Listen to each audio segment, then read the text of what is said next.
Oh, hello, good afternoon, everyone. So good to be back at the Waterhole Live with you all. My name is Amy, and I will be with you for the show today.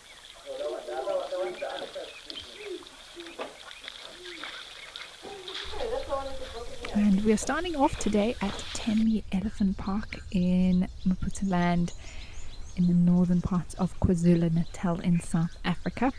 And there are some elephants here that are busy having a drink.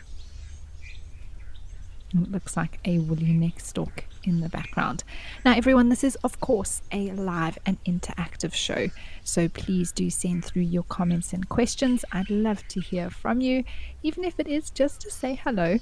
Tell me who you are and where you're watching from. And as we go along, if you do have any questions or comments, please do send them through. And you can do that in a variety of different ways, whether that's on the Wild Earth app, on the website, or you can join the conversation on X using the hashtag WildEarth, or pop your questions and comments into the YouTube chat stream using @FC.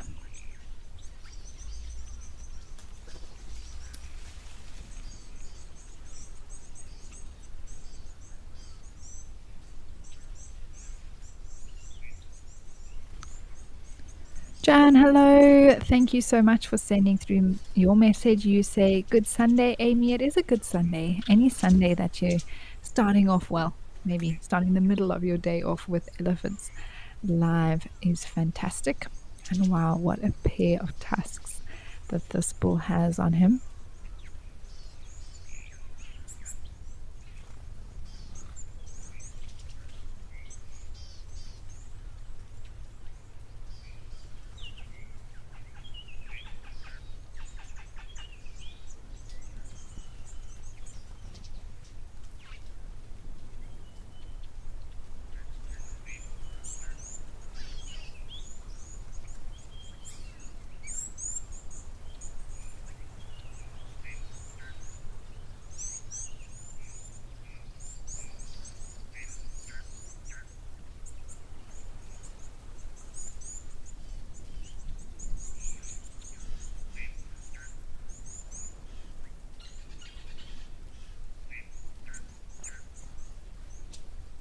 There looks like there's another elephant just behind the trees there as well. You can see the flapping of the ear.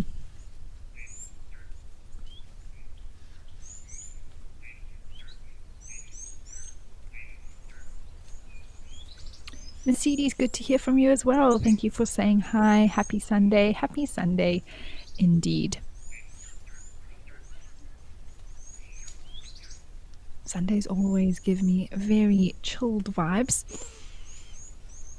I don't know what the sunrise safari felt like to you all, but I hope everyone had a good one.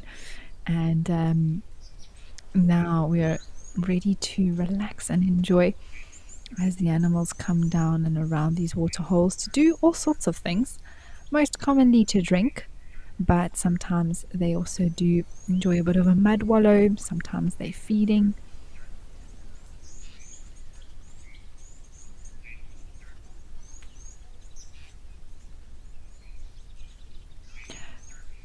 Joss Pike, good to have you with us again. You and your science class that are in Muscat, Oman. So thank you for joining us, and please do send through any questions from yourself or the kids as you're watching.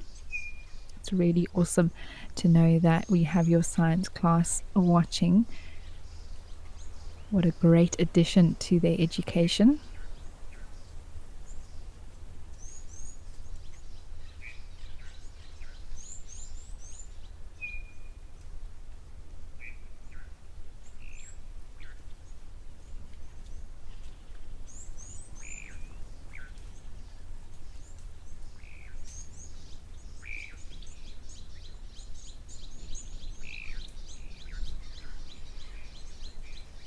Now you may be wondering why these elephants are, looks like they might be fighting a little bit with each other. These are all boy elephants, male elephants that are here around the waterhole, and sometimes they do tend to butt heads, as it were.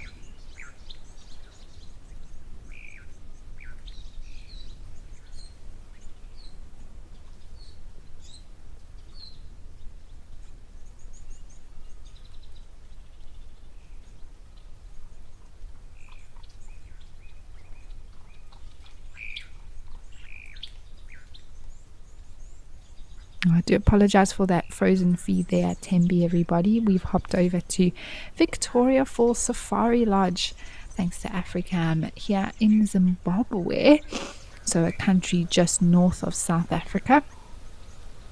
And quite quiet here this morning. We've got some marabou stalks there in the background. Sometimes we can even spot a crocodile or two.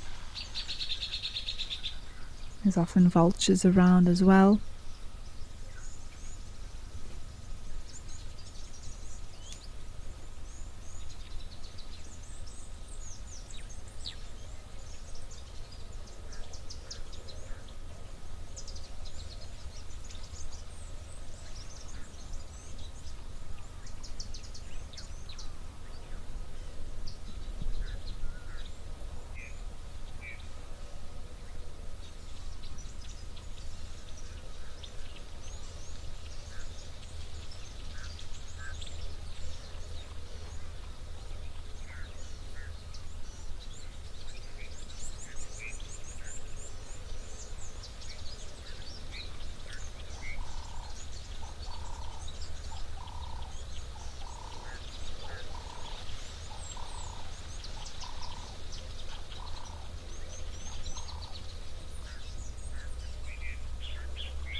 Looks like there is a bit of wind around here at Vic Falls today. Leaves are slightly moving.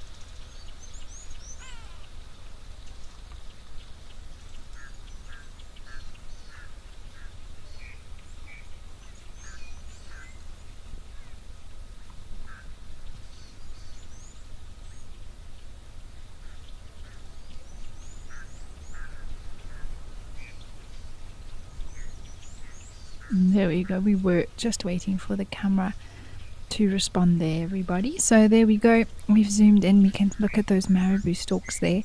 And then on the right, there are some yellow-billed stalks as well.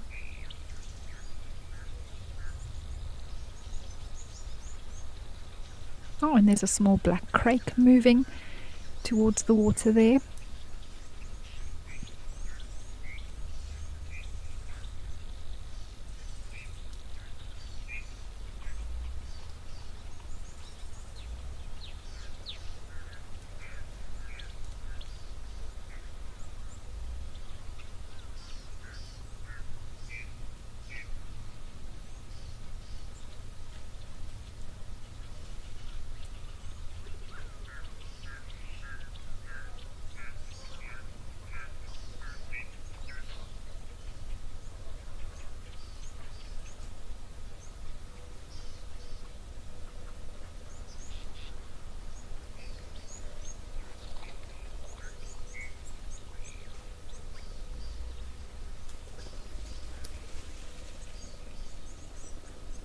Well, very cool to pop in here at Big Falls, everyone, and just see some of the birds that are hanging out at the waterhole.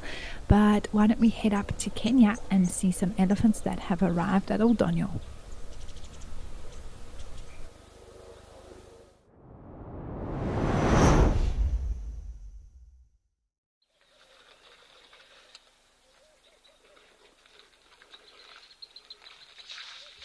I always love seeing these eddies here. Oh, I think there's a tortoise there.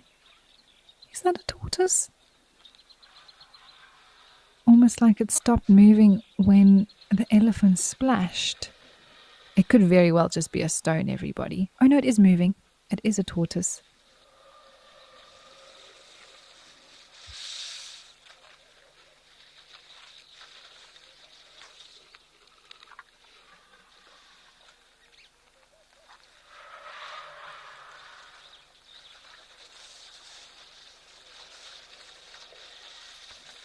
So this is probably a leopard tortoise, everyone. Very cool. It was quite funny when the elephant sprayed water and it quickly ducked under its shell. And a lot faster movers than people give them credit for. I know tortoises are stereotypically very slow, but I personally think they can actually move very fast if they want to. I mean, they're probably not going to be winning the Comrades Marathon, but I think they can move very well. And yes, very true. I saw that now as well. This elephant's actually got an injury on its trunk. Have a look at that, everyone. Wow, on the right. This isn't an elephant I've seen here before. I don't know if any of the viewers have, or Tadiwa, if you've seen this particular individual before. I haven't.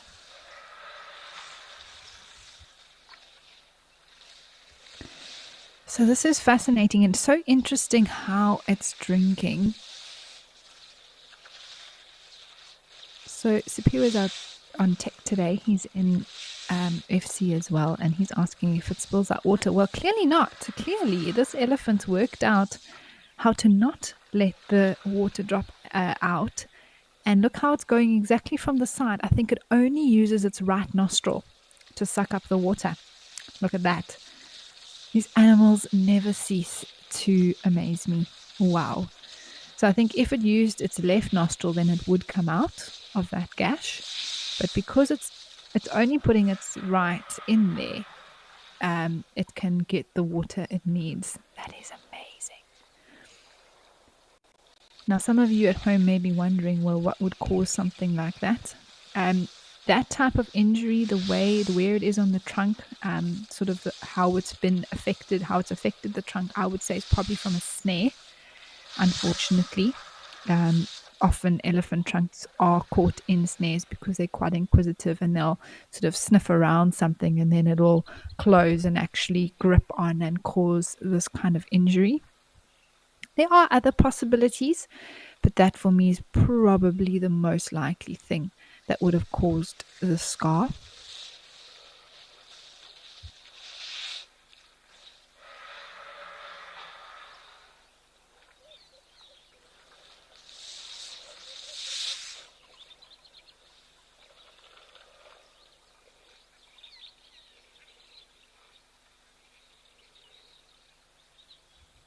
Animals never cease to amaze me, and just how adaptive they can be. This is fascinating and incredible to see how this elephant has actually been able to find a way to make it work and not let that injury mean that it can't survive at all. It actually seems completely unbothered by it.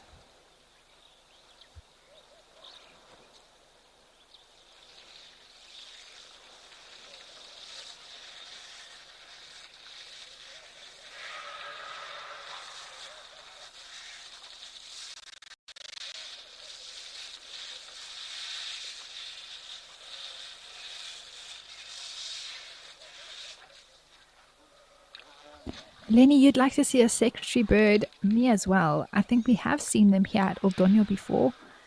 You can also, actually see them at any of the locations that we have. They're quite well spread throughout Southern and East Africa. Maybe not Stony Point.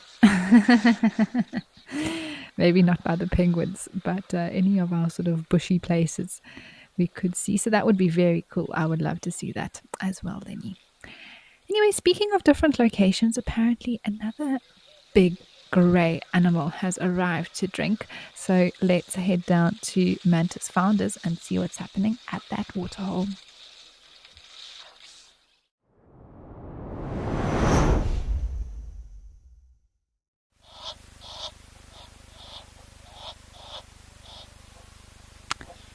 And here we have 2 rhinos. Hooray! This is such a gorgeous spot. We spent a lot of time here yesterday.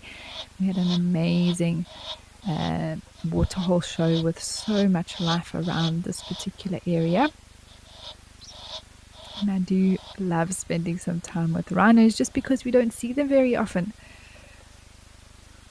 And it's so nice to be able to show them and spend some time with them as they're busy grazing here next to this waterhole.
Leo, it's a great question. Thank you for sending it through. You want to know if rhinos, or do I think that rhinos have a sense awareness that they are in danger of being poached? And if yes, has this made them more skittish? So, this is quite an interesting topic or point, particularly for me. First of all, Leo, it completely depends on the reserve and their experience with poachers. So, if rhinos are in a reserve and there's never been an incident of poaching, they've been dehorned because to protect them, but because of that, there haven't been any demand for them. There's no reason for them to have any awareness that they're in danger. So no, because they've had no, they don't watch the news or have any access to other information. We can't tell them. So how would they know?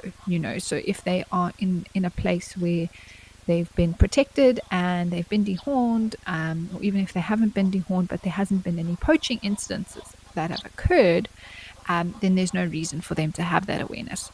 On the other hand, if we look at places where rhino poaching is prevalent or has been prevalent in the past, then yes, that definitely does, I think, affect a rhino's behavior to an extent. There's always an exception, which is actually an incredible thing that I learned. I mean, if I didn't have my own personal experience with this, I would have said, of course, if rhinos are in an area, there's been shooting happening, they've been close to another rhino that's been poached, maybe a calf's been traumatized, anything like that, then of course that rhino population is going to be very afraid of people on foot particularly, and may be very dangerous, and then possibly even scared of like airplanes flying or helicopter sounds, moving away from vehicles just because they're being ultra cautious.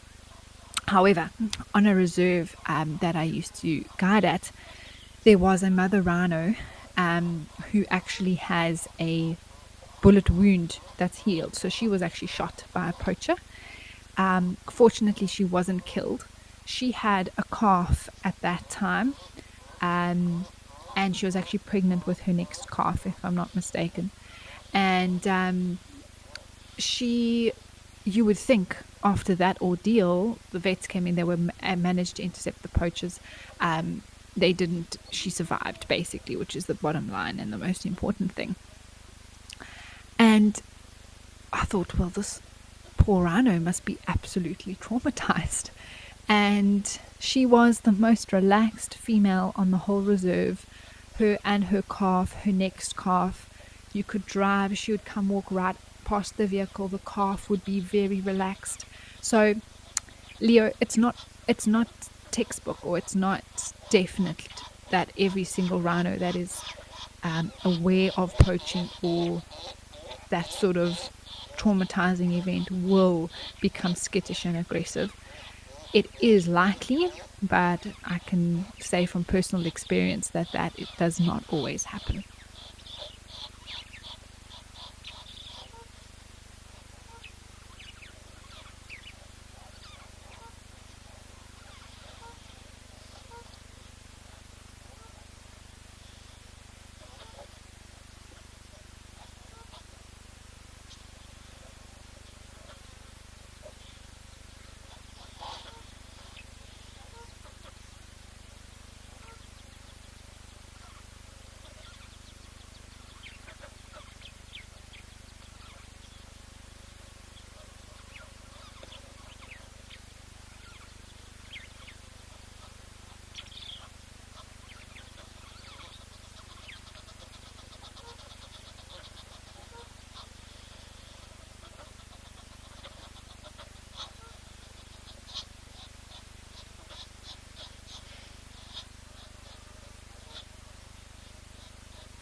And just to add to that, thought of some animals reacting differently, it really does speak to the personality of especially some of the larger, more charismatic animals that we get to know, and elephants, rhinos, even leopards and lions possibly having particular personalities and different ways to react to events that one wouldn't normally expect, or you might have another rhino exactly the same, but it's a different individual, so it wouldn't react the same way.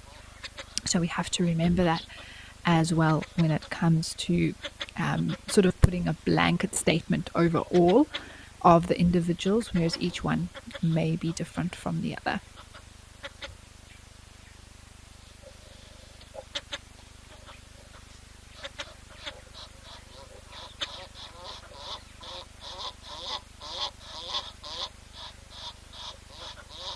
YouTube fan, it is a big rhino. So this will be a female on the left-hand side and her calf. I think they were here yesterday, actually. The same ones from yesterday, which is lovely to see that they're still around.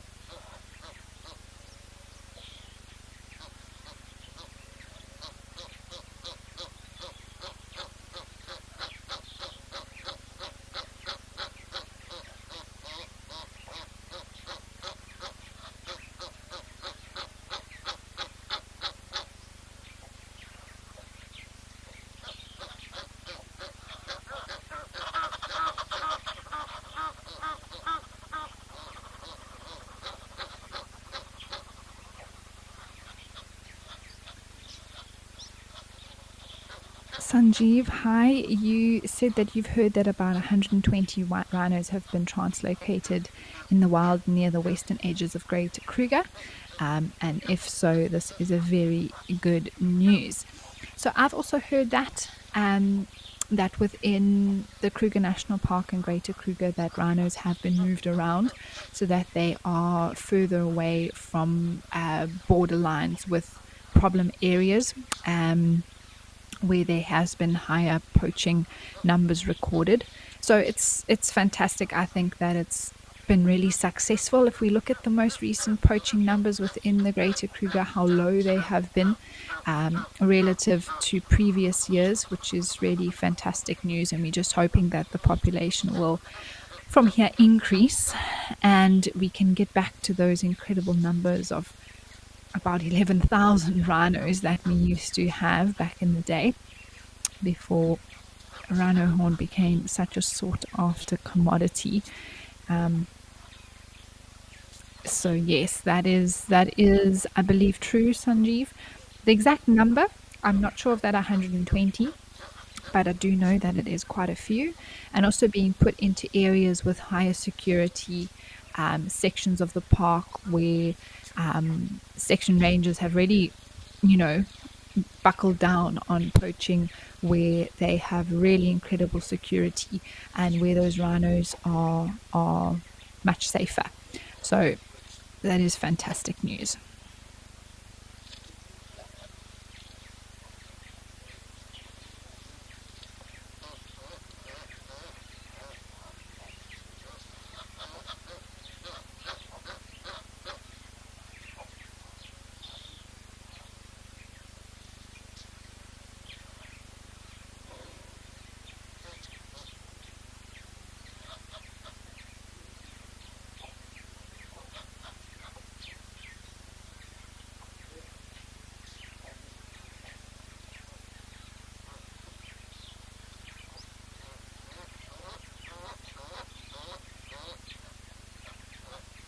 Oh wow, here comes the big bull, everyone.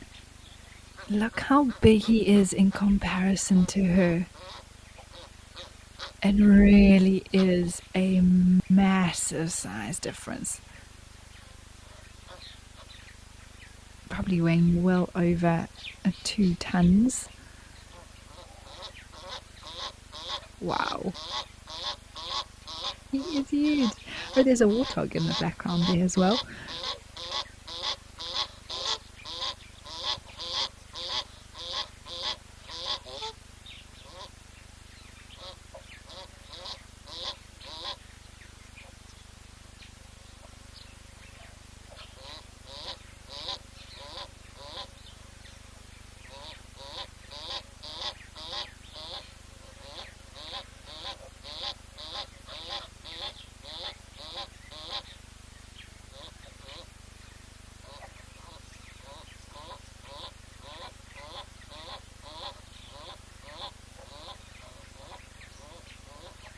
I think he might actually be having a scratch. Yes, there we go. Up against this tree. Looks like some sort of a thorn tree.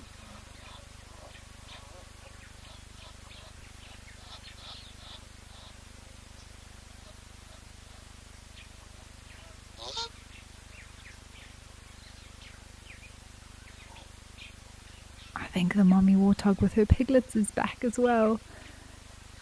Oh yay, this is awesome.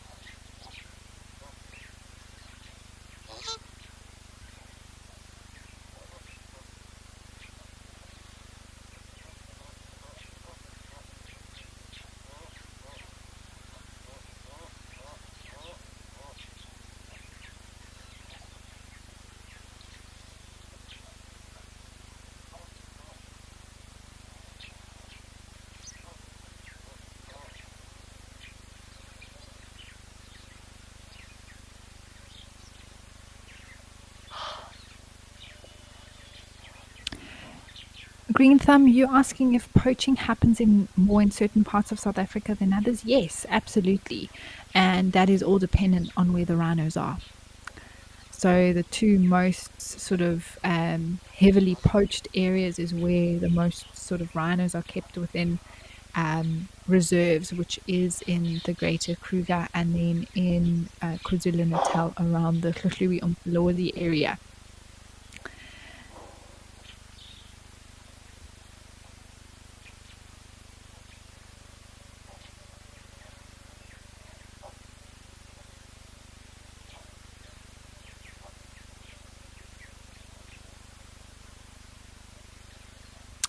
Christian, no, I have never seen a rhino push over a tree completely. Not something that I've witnessed myself. They would be capable of doing smaller trees. They wouldn't have the same capability of a big elephant bull to sort of push over a big marula tree. They also have no real need to do that in terms of the most logical reasoning being often to get to some of the fruits and leaves from the tops of those trees, whereas a rhino eats grass, so they wouldn't really have any reason to do it. I think they could probably get quite angry if they wanted to with a small bush or a small tree and maybe push that around. But I've never seen them sort of ram down a fully grown tree.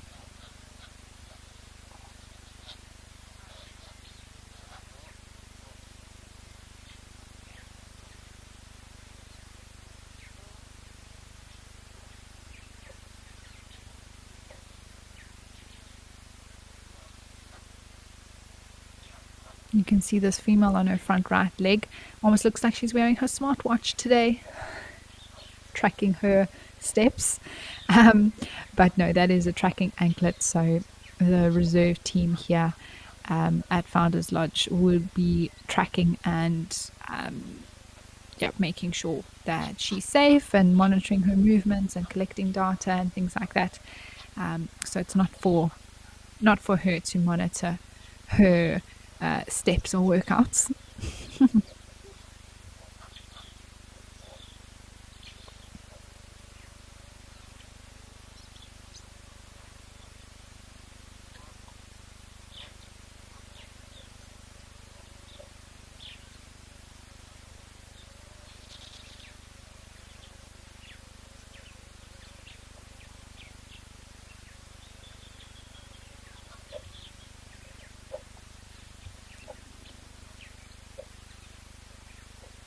Another thing that's quite interesting, I don't know if everyone has noticed, especially on this little one, it's got like this white stripe down its face, just behind its eye. Mom also has a little bit by her second horn. I wonder if anyone at home has any ideas what could have caused that white mark.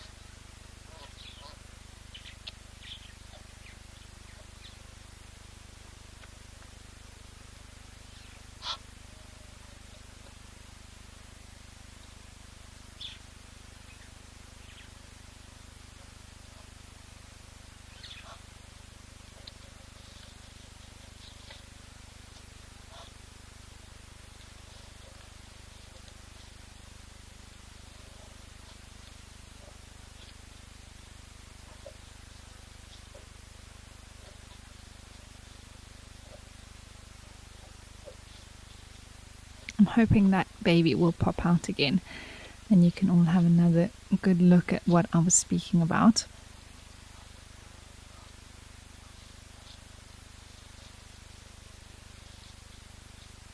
It's quite an interesting one, maybe not the most obvious.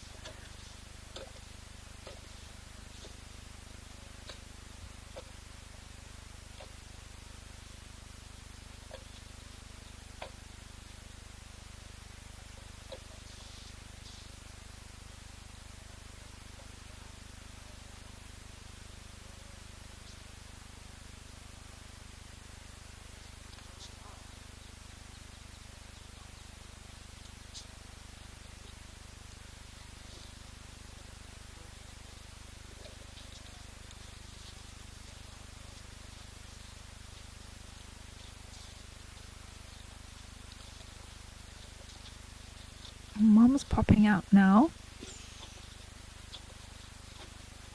Come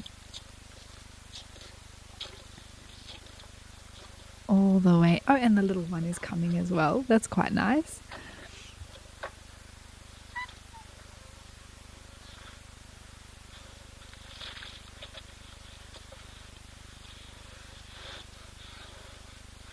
Time for a drink. How beautiful, everyone. Wow, with the reflection.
And yes, that is very true, that you never quite realize just how big a rhino is until you see it up close for yourself. They are very large animals. And there's the baby finally turning its head. I was hoping that we'd see that white line again on its face. So I don't know if anyone has any guesses, but that is actually from a little birdie that sits on these rhinos from an oxpecker. I remember seeing it once and not knowing what it was, and then I actually saw it happen. An oxpecker was busy pecking away on a rhino's face, and then it pooped. And the rhino had some decorations, makeup applied to its face.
Doris, it's an interesting question, and it brings up a very interesting topic when it comes to oxpeckers helping or hindering animals. And for the most part, they do definitely help removing ticks and parasites, helping remove things that are bothering these animals, particularly rhinos. Now that we're looking at them, we can use them as an example.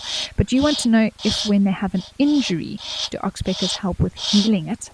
I mean, if we're talking about maybe, obviously, if they have a sore muscle or a broken bone or something like that, the oxpecker is not going to help that injury. But if we think of wounds to the skin, it's up for debate, really. They do help in some ways in removing dead tissue, removing parasites that may infect that wound. But at the same time, sometimes they overpick and they actually keep a wound open for longer, which is not helpful. So it's both, Doris. It just depends, I think, on the wound severity, how long the oxpeckers are able to be there for, how long the animal tolerates them at that wound. So they can be a help, but they can also be a hindrance.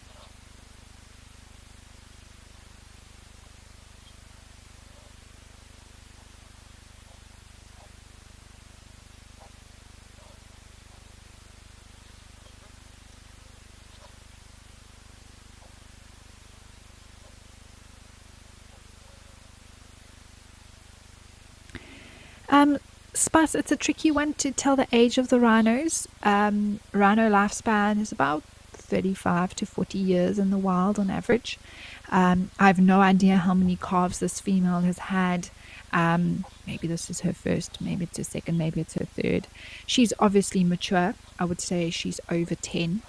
The calf, I would think, is about between 2 and 3 years old. That would be my best guess, because the horn has actually, when the horn starts to grow there at about 1 year, then from there you can sort of gauge the growth rate, and it is quite a big calf already. And the bull, he's mature, looks like he's the dominant bull of the area, could be 20 years plus, could be in his late teens. Other than other normal aging signs, so you'd look at any sort of scarring, tears, nicks in the ears, signs of wear and tear on the body. There's no real way, unless you have a record of their birth and a particular way to identify that individual, how old they could be. Usually also you could use horn length as some sort of indicator, but of course with these rhinos having their horns trimmed regularly every few years or so, that is no longer a factor.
Oh, we're getting a very good look at a rhino bum now, as his mom's turned away from us. Busy feeding. I'm not sure. Oh, the little one's actually lying down. Is it suckling? I think so, actually.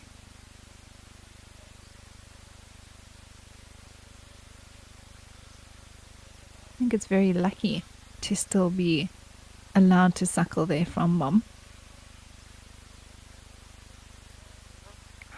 hardly think she'll have any milk left.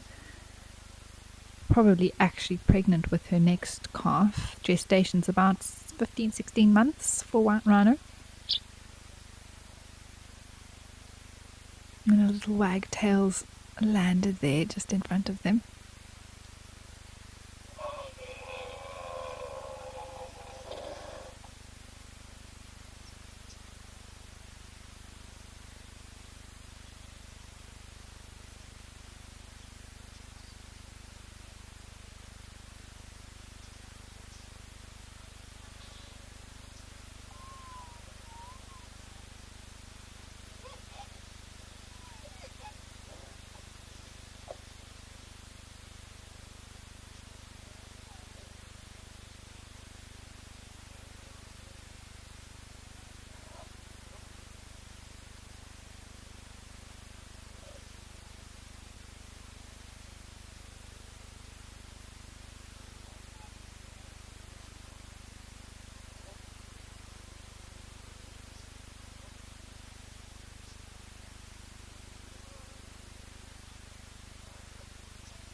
It's really awesome that we get to show these animals here, and that creates conversation.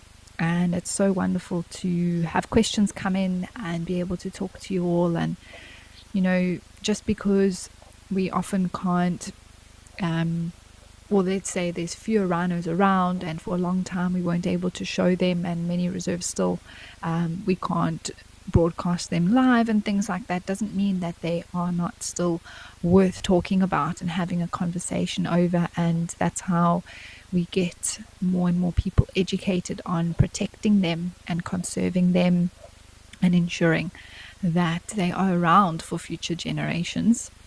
They are incredible animals. I love rhinos, and I'm always so excited to find them out on drive or at the waterhole.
Well, what a wonderful time here with these rhinos. If they stick around, I'm sure we'll be back to say hello to them again. But for now, I think let's head back up to Kenya and see what those elephants are doing at Oldonyo.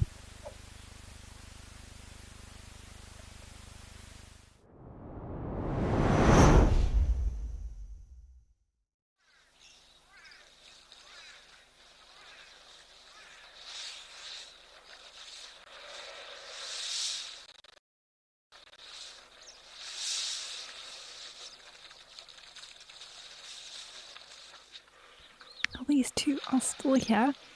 I think these are two completely new Ellies that I've seen at Oldonyo. So nice to know that there are different ones that are coming through.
There's that injury. Luckily, it didn't go all the way through the trunk. I think this elephant can be very grateful that the tip is still attached there.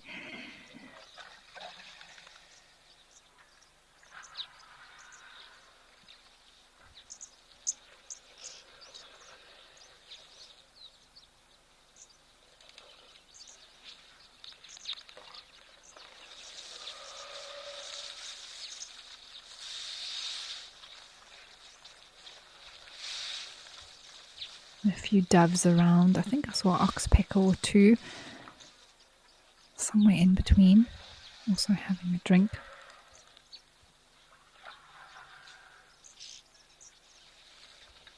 And oxpeckers are one thing that you won't find on an elephant. You'll find them on rhinos, but not on elephants, and that's just simply because they don't tolerate them. I think they do have sort of skin that's half the thickness of rhino, and so that they are a bit more sensitive, and I think just don't enjoy that feeling of the oxpeckers on them.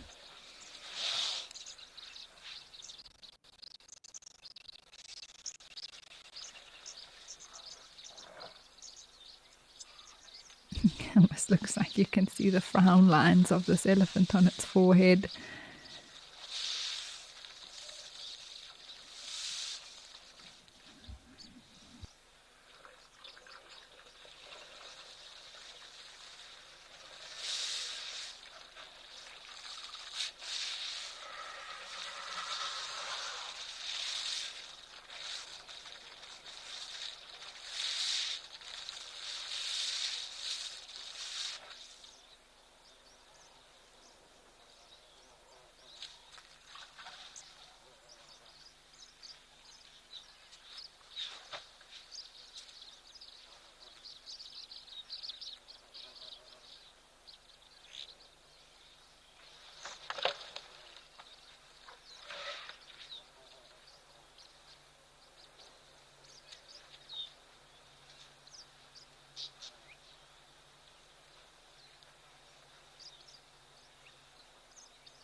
Well, a giraffe has come into view in the background, maybe slowly hoping that there'll be a gap here for it to come have a drink as well at some point.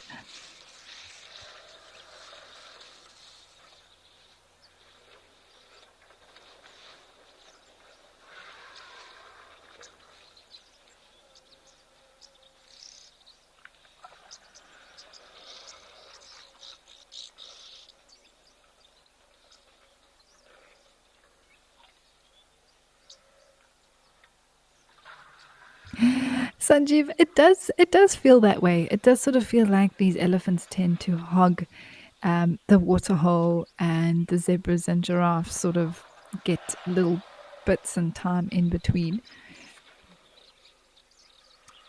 But I have also seen them be here together um, when the zebra and giraffe are brave enough or thirsty enough, I suppose, to come forward.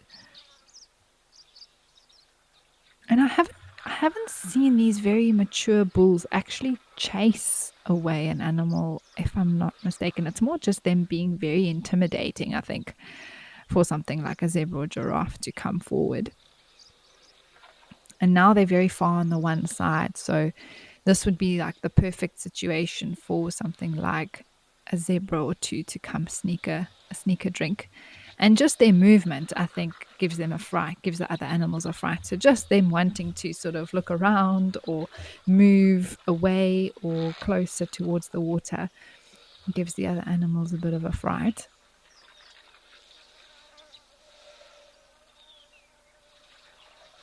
But at the end of the day, in the 24 hours, there's enough time where these elephants aren't here, I think, for the other animals to get the water that they need.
Elijah, I think probably the most obvious way that elephants would injure each other is with their tusks.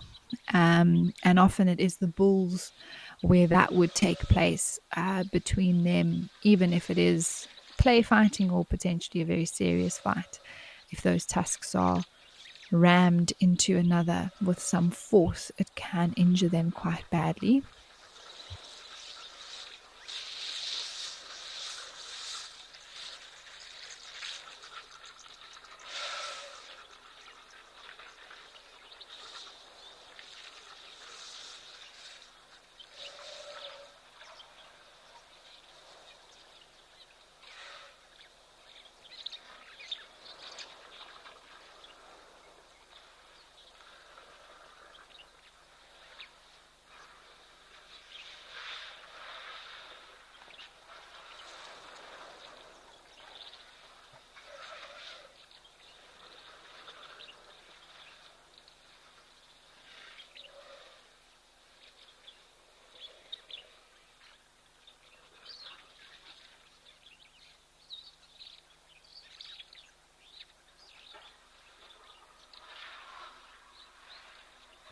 Matisse, hi, good to hear from you. You have asked a very interesting question about female elephants, and if there are some that basically never have calves, or in other words, are infertile. And if they don't, do they live a long life just like the other elephant moms? So there's always a possibility for females of any species to be infertile. It's not usually very likely in the wild unless there's times of drought or there's been very little food, so their bodies are struggling, and therefore maybe they're also carrying disease which could cause infertility. But of course, infertility can occur. It's not super common, I don't think. um, Elephants tend to breed very successfully, and in terms of that affecting their life span, I've never heard of the fact that being infertile means that they live a shorter life.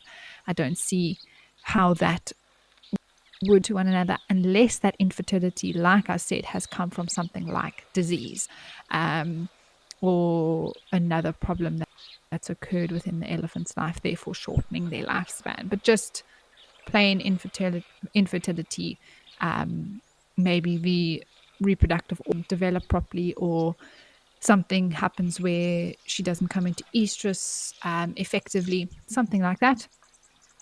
I don't think that would affect the lifespan of that elephant.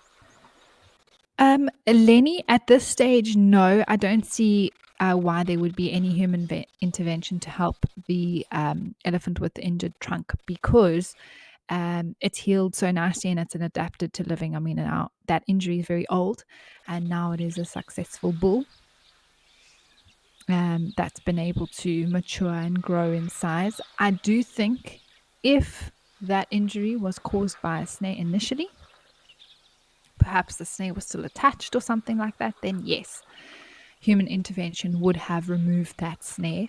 Or if it was, maybe it was injured in a different way, or maybe it was a snare, but the snare wasn't attached to the trunk anymore, they would have maybe treated it because it was caused by something man-made that caused that problem.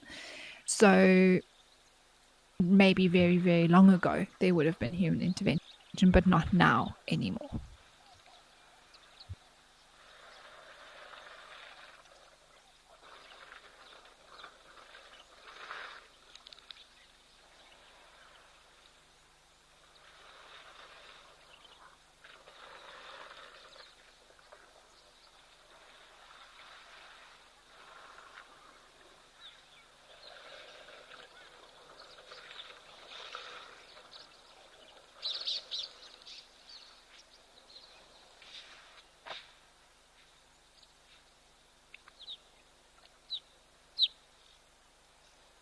I do see quite a few giraffes in the background. I wonder if the second Ellie moves off, if the others might come a little bit closer.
Well, one giraffe decided to come down to the water now that the elephants have moved away. There was also an impala that passed by in the background.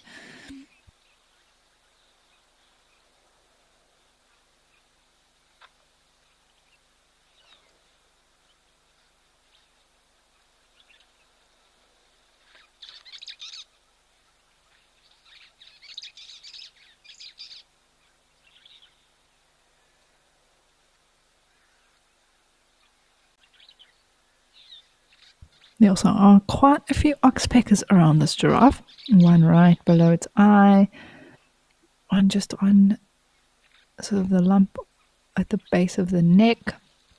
I think I saw one on its side earlier. There we go. They're all flying around now.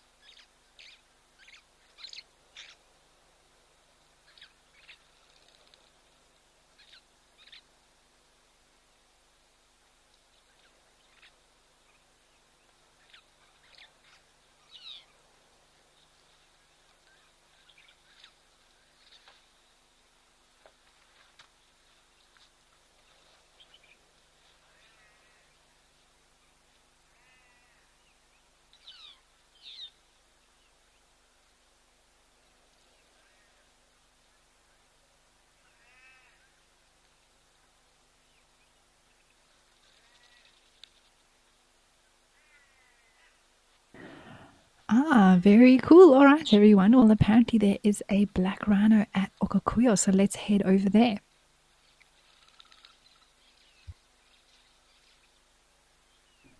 I do apologize. The camera feed's just been lost. Hopefully, we'll get it up again.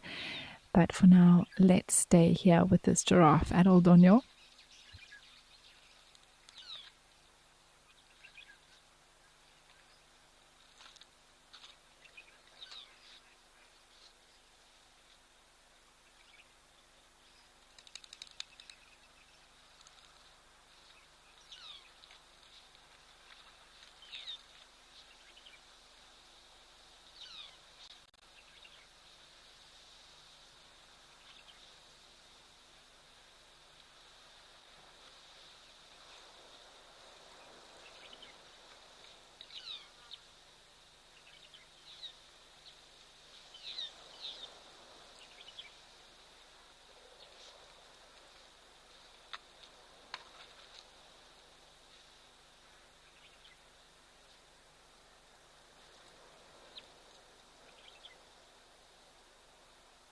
Ah, here come some zebras. We were just saying that once the elephants go, I'm sure we'll see some zebras and giraffe.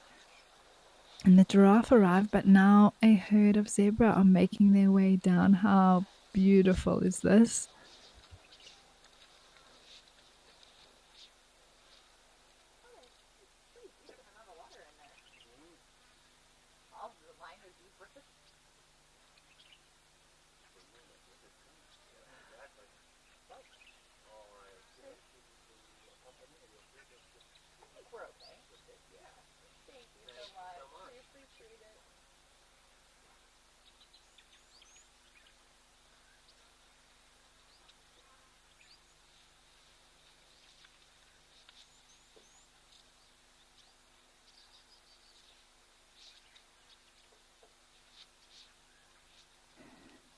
Well, good news. It looks like the feed at Okakuya is more stable. So let's head over there and check out this black rhino.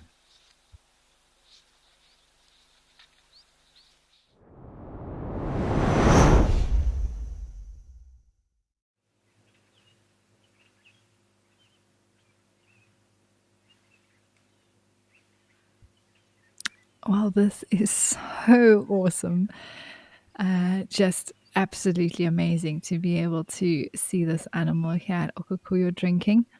And this is a really good opportunity now that we've already seen white rhino today to have a look at those differences between the two species.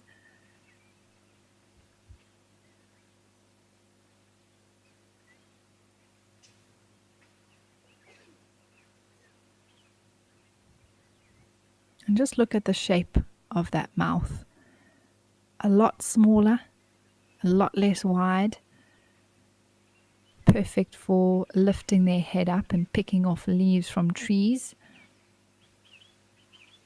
So just a smaller head in general, smaller size overall. It's difficult to see that though without them to right next to each other to be able to compare, or seeing them both in person. The tracks of a black rhino are a lot smaller than that of a corresponding aged white rhino.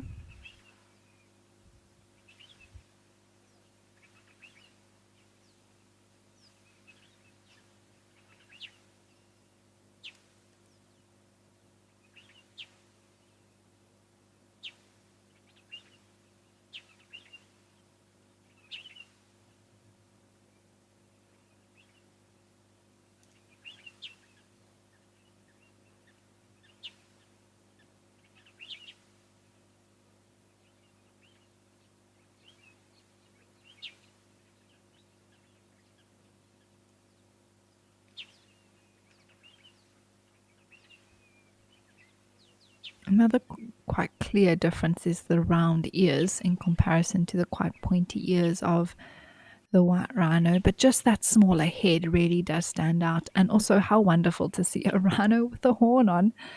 So beautiful, both the front and back horn. Really, really impressive.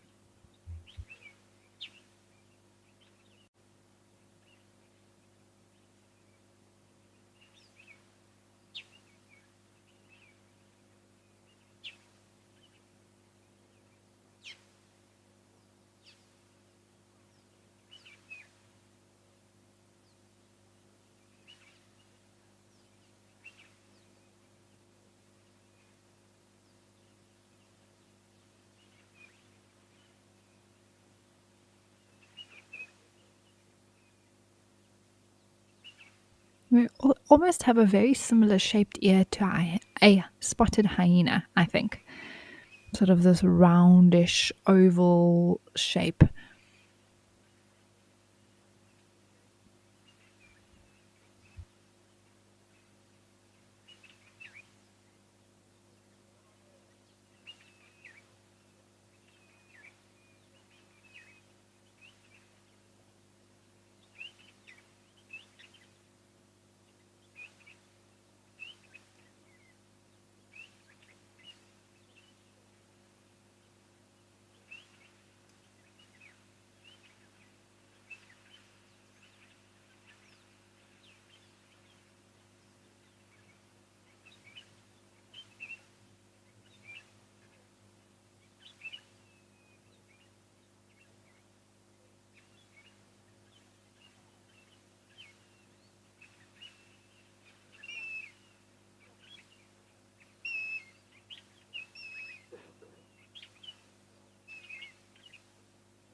It's incredible how wide it is as well. If you look at its left side to its right side,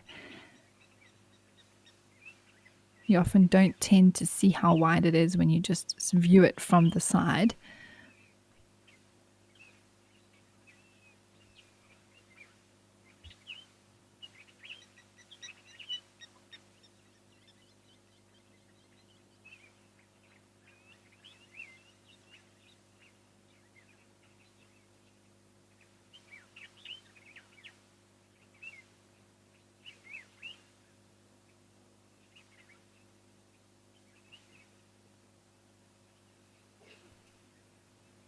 So rhinos generally don't have the best eyesight. You can see just how tiny that eye is in comparison to the rest of the body, but they have great hearing and sense of smell, which is what they rely upon. And probably right now this rhino is listening, probably not to me. It does feel like he's listening to me though, or she.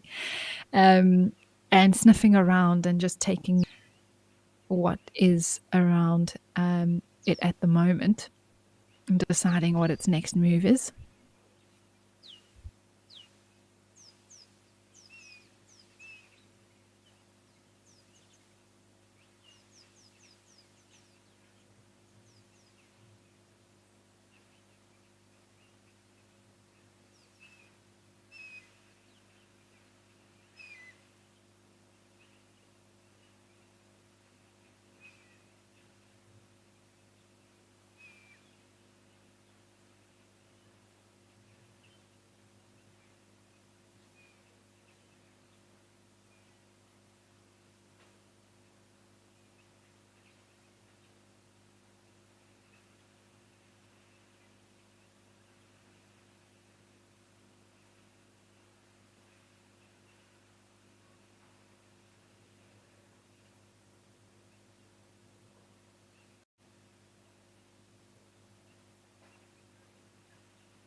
really is one of these moments where you just have to sort of take it in and use the opportunity to observe the behavior.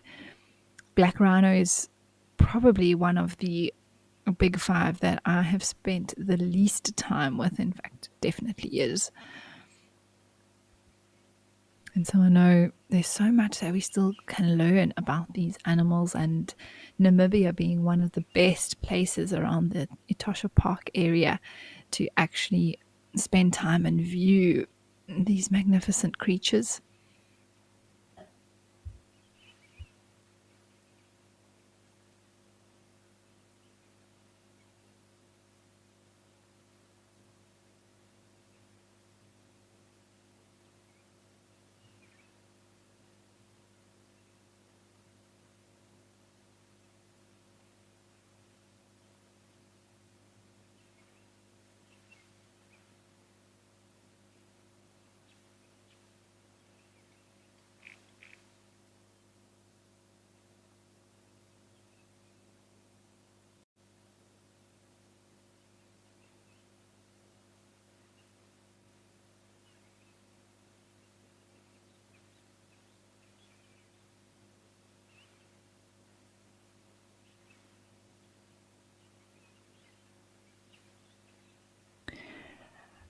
Well, this really has been wonderful, everyone. And like I said, such a rare opportunity, and it's been awesome that we get to share it with you all.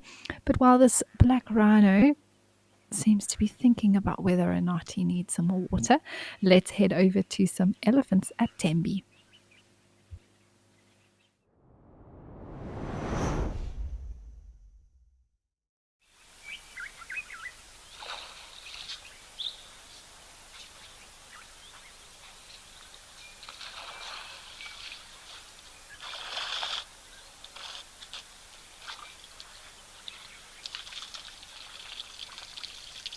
It's always so beautiful here. Wow. These three bulls are still around.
It's always something interesting happening here at Tembe with the bulls. I think the one at the back was throwing up dust quite recently, and the one is drinking here closest to us. And it's amazing how well we can hear that water falling and exhaling. Incredible camera and audio capabilities.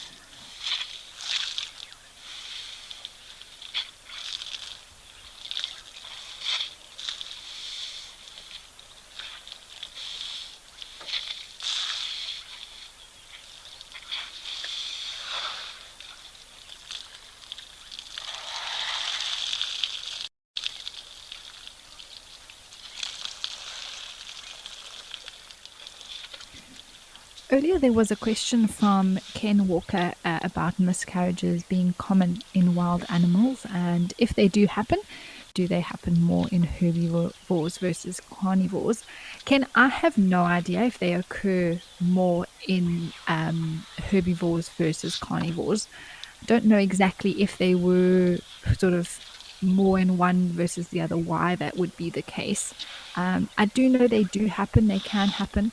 The body naturally aborts the fetus for one reason or another.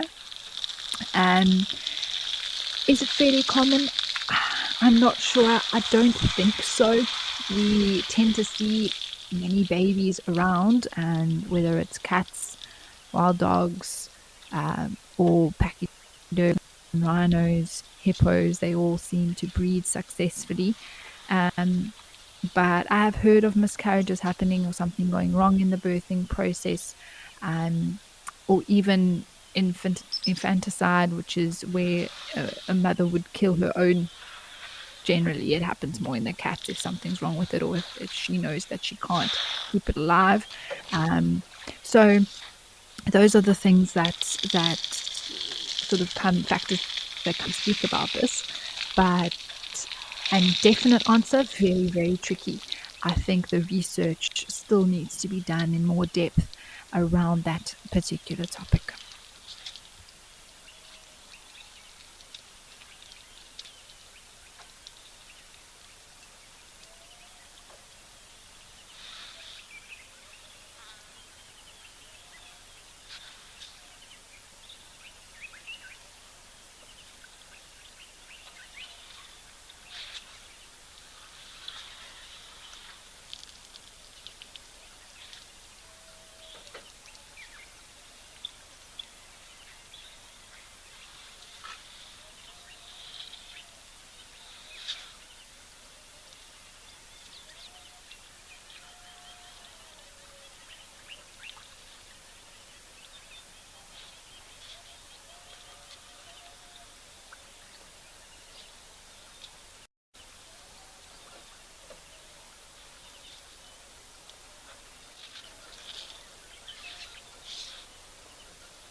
Joe, yes, elephants can definitely fight. Right now, they're all looking very relaxed, but sometimes we do see them bump heads a bit, clash tusks. It's very rare to see a very serious elephant fight. They do occur, and that happens when they need to decide on the most dominant bull, and there hasn't been one that submitted to the other. And then those bulls will fight, sometimes to the death, for mating rights with females. But right now, these three are not worrying about that, and they're just enjoying their time at the waterhole doing their thing.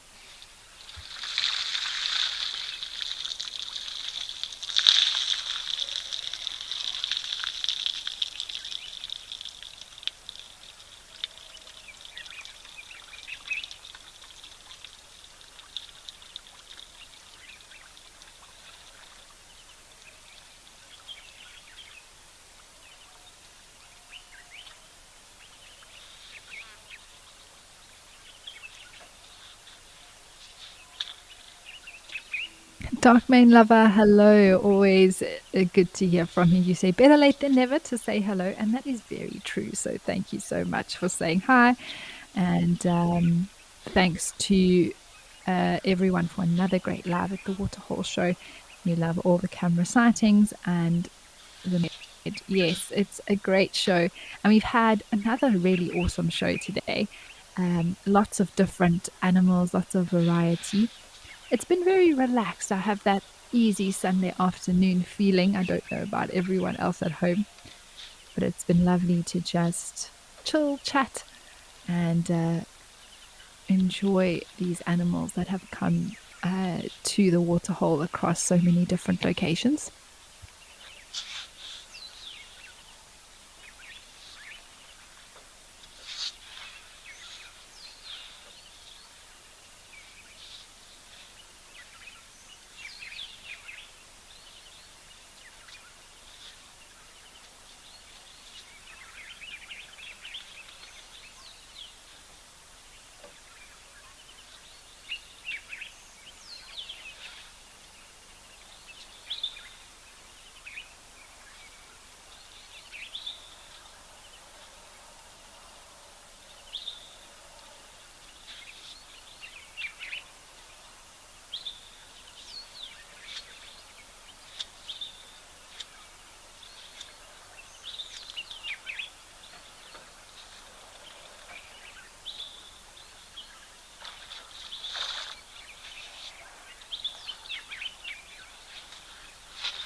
can hear beautiful southern boo-boo calling. One of my favorite bird calls to hear.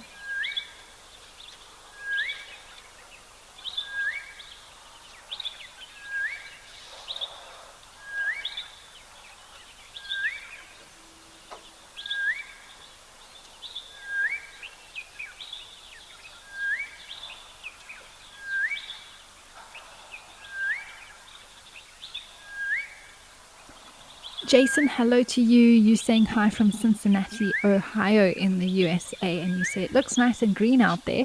Indeed, Tembe Elephant Park in KwaZulu-Natal is very green, as well as the Eastern Cape where Mantis Founders Lodge waterhole is, where we were with the white rhinos. However, if we look at places within the greater Kruger in the Lowveld area, at some of the waterholes that we have at Madikwe, which is also in South Africa, and then of course Okukuyo, where we had that black rhino. It's very dry. Well, let me put it this way, it's not green like this, and that's just based on rainfall patterns within different areas.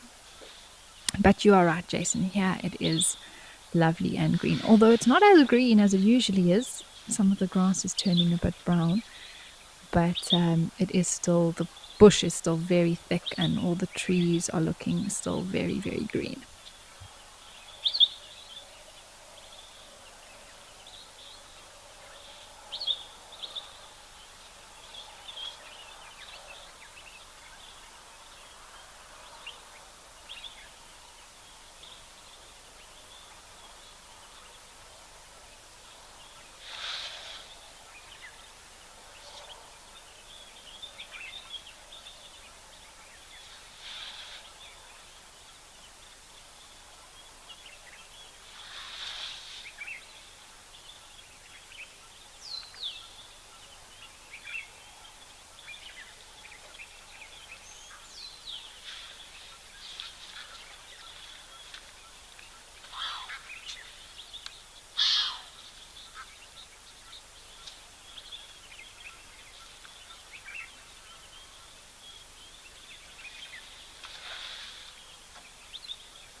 Darkmane Lover, you say, thank you, Amy, for your greetings. You appreciate it a lot. Well, we always appreciate your encouragement and positive words, so thank you.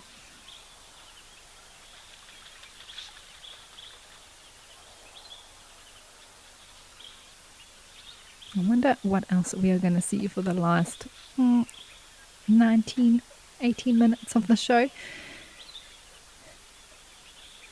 These elephants are looking so relaxed, and often elephant bulls will do this during this time of the day where it does get quite warm. They'll sort of just rest.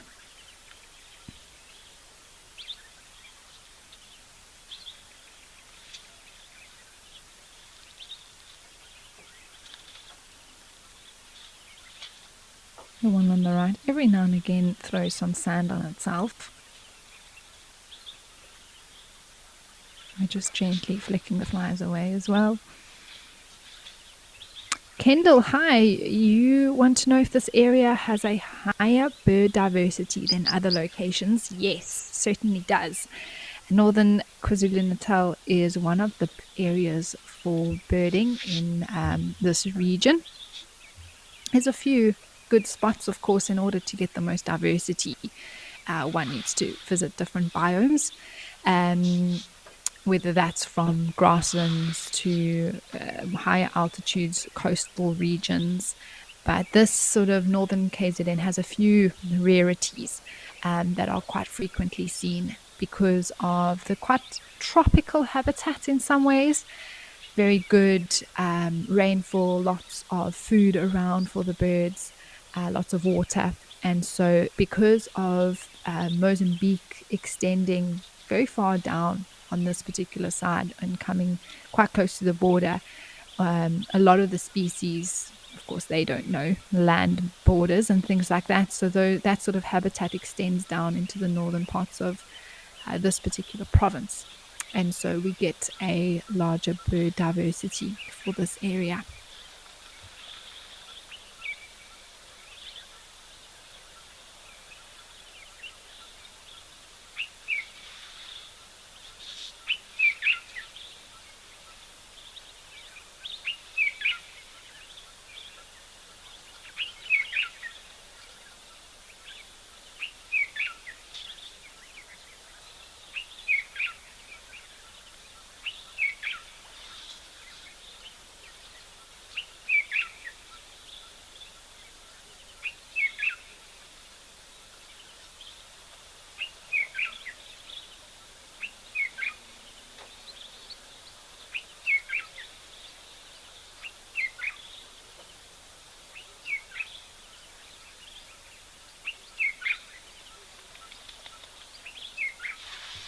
Yes, Lady Macbeth, speaking of the weather, KwaZulu-Natal has had some extreme weather lately, especially along the coastal region.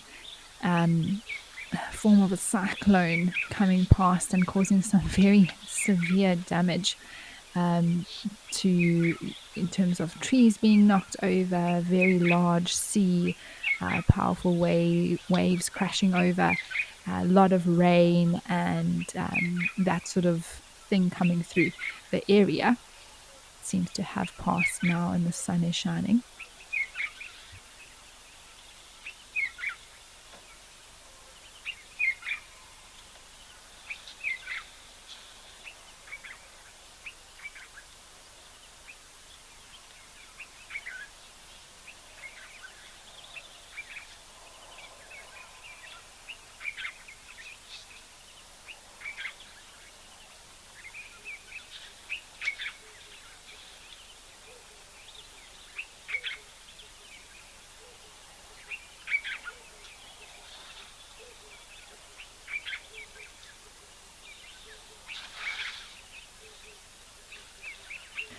Moonbeam, yes, absolutely. We can see it even here at this waterhole how much water is around. So, I mean, even around the Lowveld, there is a lot of water in the waterholes going into winter, which is fantastic news for the animals. And yes, the high level of rain is definitely good for going into the winter time, where rain generally becomes less and things do start to dry up.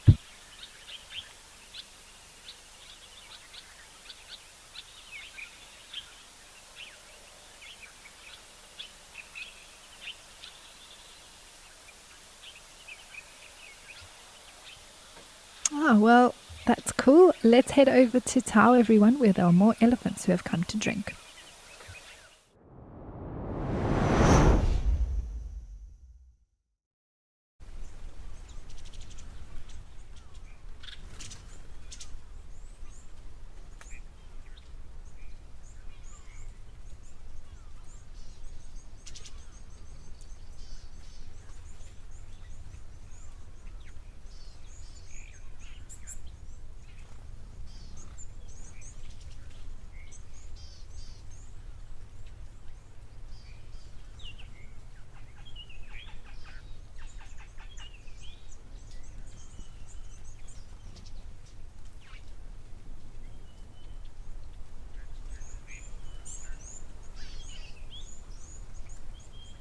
Well, this is just so sweet.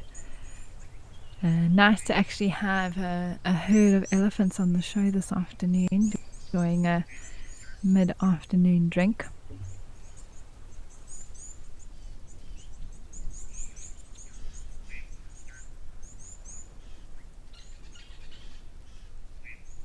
And in winter, the afternoons are so short.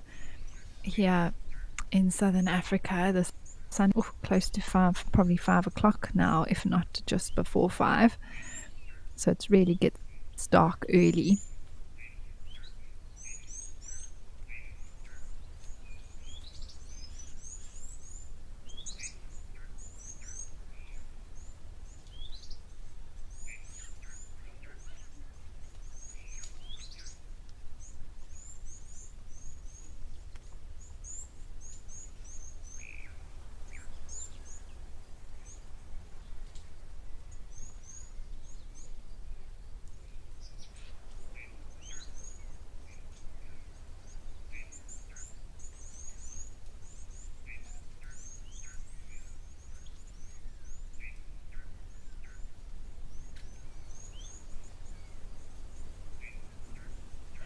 Lenny, yes, I am heading to Juma after this show, and I'll be there for 3 days. So I'm looking forward to being back on drive for live for everyone from Tuesday and Wednesday.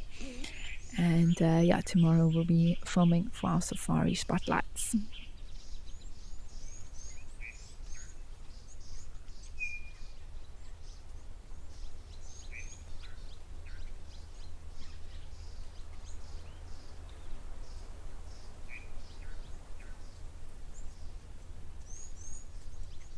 And that does remind me that straight after this, everybody, is the On Safari show. Make sure that you do stay tuned to Wild Earth at 2:30 CAT. You can join on the On Safari show where we look at the highlights of basically the last 24 hours or so. And that's a lot of fun, and you get to relive some of the best sightings, which is very cool. And then straight after that is your sunset safari, which goes live at 3 p.m.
Dark Mane lover, you love a breeding herd of elephants. It's such a beautiful sighting. It really has been. Just spending time watching them there drinking, slowly making their way towards the camera, which is awesome.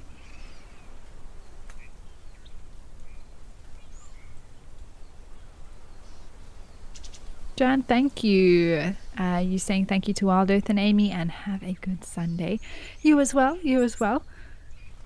Whatever you may be doing for the rest of the Sunday, I do hope that you enjoy it. There are some red-billed teals there just in front. If anyone was wondering what those birds are, they always stand out because of their very sort of white chests and white cheeks. They've got a dark sort of cap on their head, but a very white cheek in comparison to something like an Egyptian goose.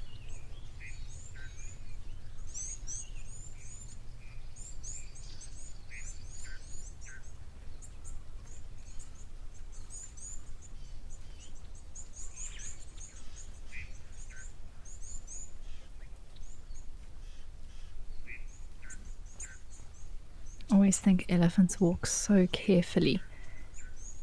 Always very aware of where they place their feet.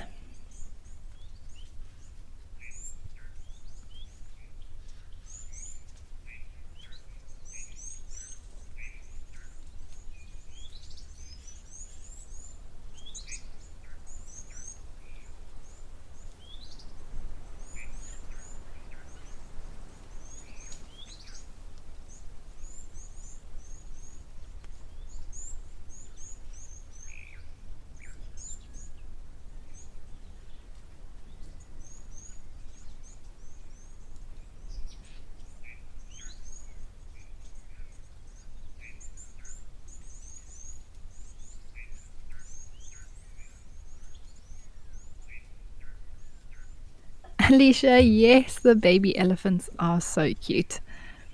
Very, very, very cute. Mercedes, you also say, hurrah, more Ellies. Can't get enough of them, really, can we? Really is fantastic. I can't believe we're coming to the end of the show this afternoon. It really has been lovely. Thank you so much to all of the viewers who have sent through comments and questions and said hello to me. It's always appreciated. We've had a wonderful afternoon together. I'm not sure when I'll be back on the Waterhole show right at this point in time, but I'm sure at some stage in the future after my leave I'll be back on. But I'm looking forward to heading back to Djuma.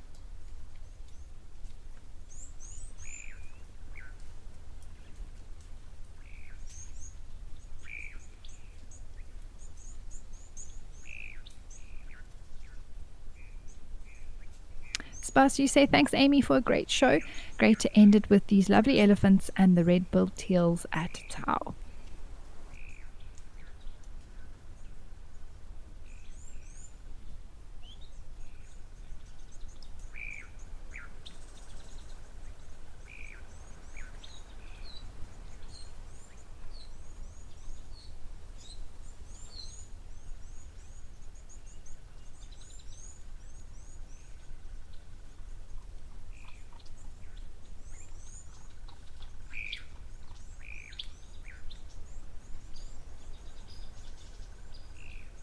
And just a reminder that straight after this, as I said earlier, is the On Safari show, so don't go anywhere, followed by your Sunset Safari, where you can join on the biggest virtual safari vehicle in the whole world and be taken on a bumble through the bush and see some amazing animals. Maybe even like this little elephant that's currently having a tummy rub on a rock. How cute was that? Very, very cute indeed. All right, everyone. Well, this is all we've had time for this afternoon. So thank you so much for joining us once again. And who knows what else you'll be in store for this afternoon. But from myself and the team here at Live at the Waterhole, thanks for joining us. And it will be back tomorrow. I won't be here, but I hope that you will come back for more exciting stuff at the waterholes, and I'll see you when I see you.